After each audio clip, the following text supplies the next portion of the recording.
Welcome back to the Diver Guide channel. Today we're going to do an intro video to back twisting, starting basically with backflip half twist. It teaches the foundation for twisting backwards because it differs slightly from front twisting, and we'll go over some drills that you can do to improve your takeoffs along the way. So with that said, let's start right here with this first person. Right away, you can see a few things that stand out. There's not a lot of oscillations. He's standing still and just starts his arms backwards and squats, but without setting up that balance in the beginning through oscillations. He won't have rhythm with the board and it shoots him way back. So he's just falling away from the board. The first thing you can do if you're at this stage is just oscillate. You can do 2 to 4 bounces using your calves just to get some rhythm with the board, and then go down into that squat. And hopefully you can just create an up and down motion and try not to engage your shoulders as much to get the flip going. His arms get to about 10 o'clock and then they go down to his side. Initiating the back twist really just involves one arm dropping. We'll talk about that right now with this demonstration from this video I found. Be sure to check them out. I'll link them in the description below. He's dropping one arm and putting it across his body and keeping the other arm out to a T. This is foundational for learning twisters in the future as well, because when you go do 1.5 twists, you're dropping the arm the same and then you're wrapping around. So dropping an arm and putting it across for half twist is the first part of multiple twists in the future. So with that said, let's move on to the second person. You can see they have much better rhythm on the board and they use the board better to jump up into the air. So even though there's only one oscillation, that one oscillation makes a big difference. Their arm circle gets all the way up, probably about 10 o'clock as well, and as she's standing back up, you see the head and shoulders start to roll back, and we really want to nip that in the butt through all the drills that we do, and keeping our chin tucked and looking towards the end of the board or at a spot in the middle of the board, perhaps by the fulcrum. Having your eyes locked on something will do a couple things for you. It will make it so when you go to a new pool, there will be consistency. It will also fix your takeoffs, because if you're looking towards the board, it's harder for you to fall away and move out into the pool. She also puts both of her arms down towards her side to do the twist. And again, we want to get them out to a T, to square, and then put them down for the entry if you're going to get scored. But if this is just a lead up, working towards back 1.5 half twist, then you want to keep your arms out to a T, because that's what's going to happen when you go to dig. You're going to dig with your arms out wide and you're not going to put them down, because then you lose stability and you can get really wonky on the entry. The next person uses more oscillations, and you can see that gives them a little bit more rhythm with the board. Her arms come through slightly bent, and she doesn't really pop her toes off the board. When we get to these more advanced divers, you're going to see that they pop their toes up off the board to give them a little bit of extra power into the flip. This is the same thing as back 1.5 pike, and to a lesser extent, back 1.5 tuck. You're getting power from the hands swinging up past your head into a C position, and the toes popping off the board. So this flip comes from both ends of the body, and she does a good job getting the arms back and keeping her eyes and chin tucked in. You can see that's the head position that we're really looking for. She's not throwing her head back. So that's going to keep her a little bit closer to the board, which is awesome for distance management. And then she keeps her arms out. You can see they're out wide as she comes around, and then she puts her arms down for the entry.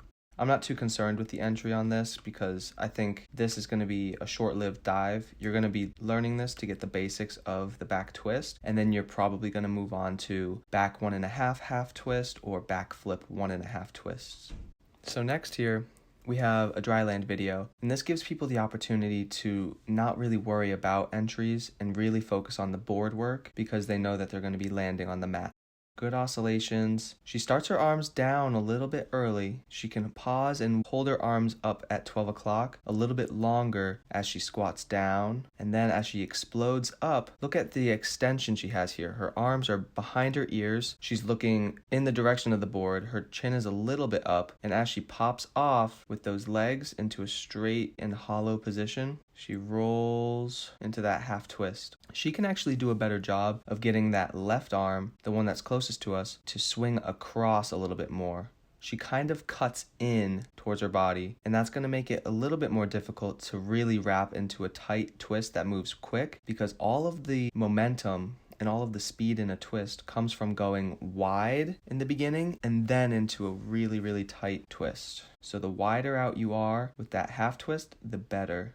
Now the last thing I'm going to comment on for this video is as she finishes the half twist, look at how she folds into a tighter pike. You can see that she's bent into a little bit less than 90 degrees. And this means that she does back 1.5 half twist because this is the movement that you're going to do to dig for the water. A lot of times you'll see people that are new to back 1.5 half twist, they have a hard time folding into a deeper pike. It's so much easier to get the flip around if you can drop your hips down as you come around to that twist. So you see here, as she finishes the half twist, her hips drop down and she folds into that tighter pike. This requires some extra core strength. Then, as you get good at the backflip half twist, you can start to transition to the back 1.5 half twist. And here's a couple examples for you. One thing that has to improve to turn it over is the arm speed on the takeoff. You really have to swing the arms fast, and you have to pop the toes strong as well. This person kind of rolls off into the twist a little early, so making sure that you finish narrow by the ears on the takeoff before dropping into the twist is super important. That'll give you a clean takeoff.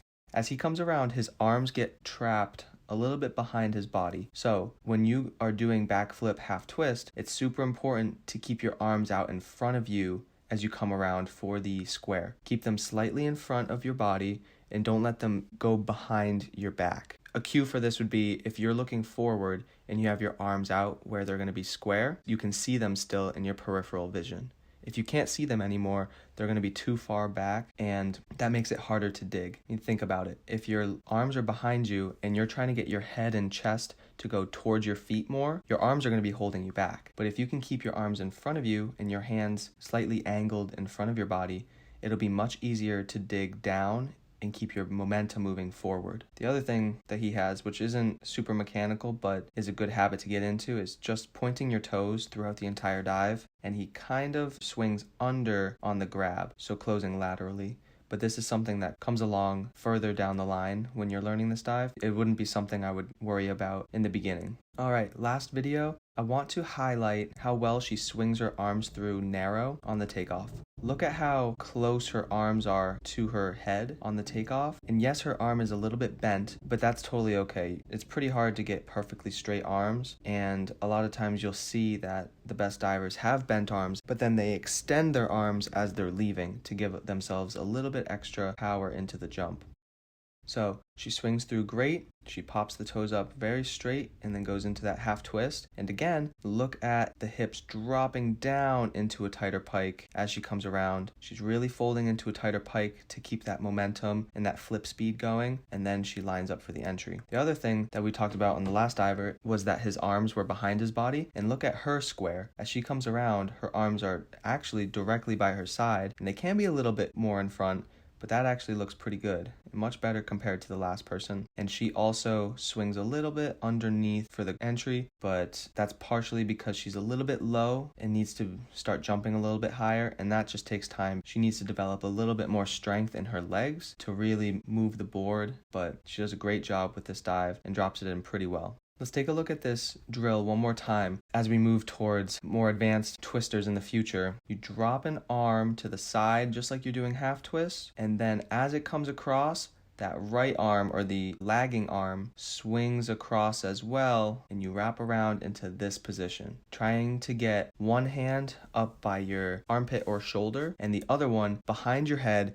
without cranking your head in. You want it to be back there, but you don't want it to affect your head position that much. The last thing I want to point out from this drill is his extension before he wraps into it. He extends up onto his toes and his hips come forward while his arms are up tall by his ears, and then he swings. This is simulating the takeoff position. It's as if he's finishing that arm circle and he's extending off the board before he drops into that twist. And there you go. That's basic back twisters right there. In the future, we'll go over some more advanced twisting, but this should get you started on the path to better twisters. If you're having problems with getting your arms through or the head position, spend some time doing backflip straights. This might feel tedious, this might feel boring, but doing the lead up is going to benefit you way more than just trying to get it all perfect on the twister. You have to spend time making sure that you get the back dive right and the back flip straight before you can really expect the twisters to go perfect. I hope this video helped. If you enjoy this content, please subscribe. I'm trying to grow this channel. Also, if you're interested in one-on-one consulting at all, we can set up a time to meet and talk about your dives, and I can look at videos to help you and give you more pointed and direct feedback rather than just these general tips that will help most people. Otherwise, I'll see you in the next video.